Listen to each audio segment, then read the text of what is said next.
Good morning, Ben. It's Tuesday, and today is St. Patrick's Day, which you wouldn't really be able to tell from the number of people around because of coronavirus. It's a pretty strange time in Ireland and in the world right now. I'm really proud of the way that Ireland responded to the virus. They were pretty quick to shut down all the schools and to advise people not to go to work. And hopefully it's going to do a lot to mitigate the spread and keep everything at least a little bit under control. It remains to be seen though today whether people manage to stay indoors.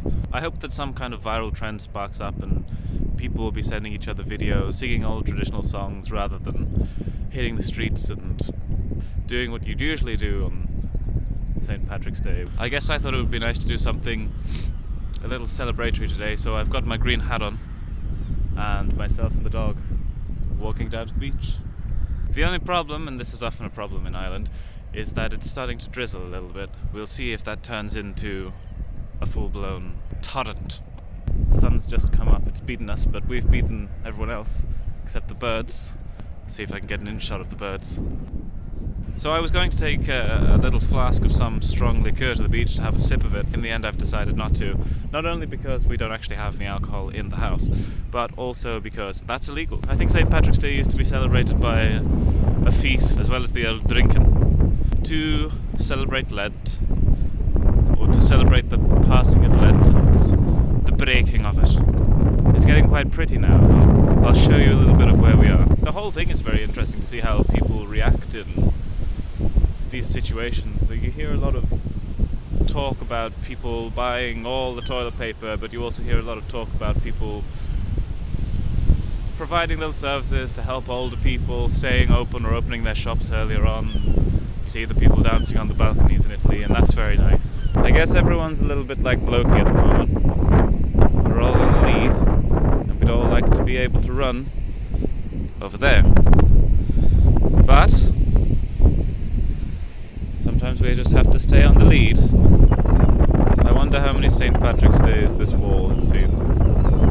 This is the bit where you get the bit of freedom.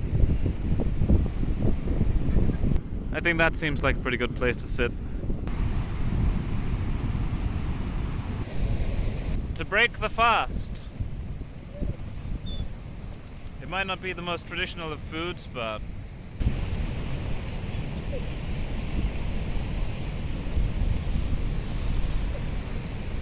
I don't know about in other places, but I think that what people really like about St. Patrick's Day in Ireland fundamentally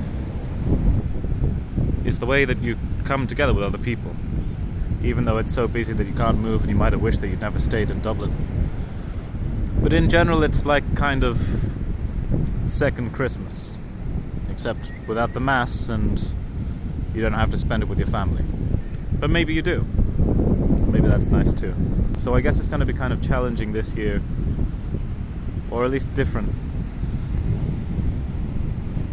Or maybe it will just make us appreciate next St. Patrick's Day even more. Or the next time we all have some kind of organized, ancient group festivity. We're all walking around happy out in the streets without worrying whether we're going to end up infecting each other.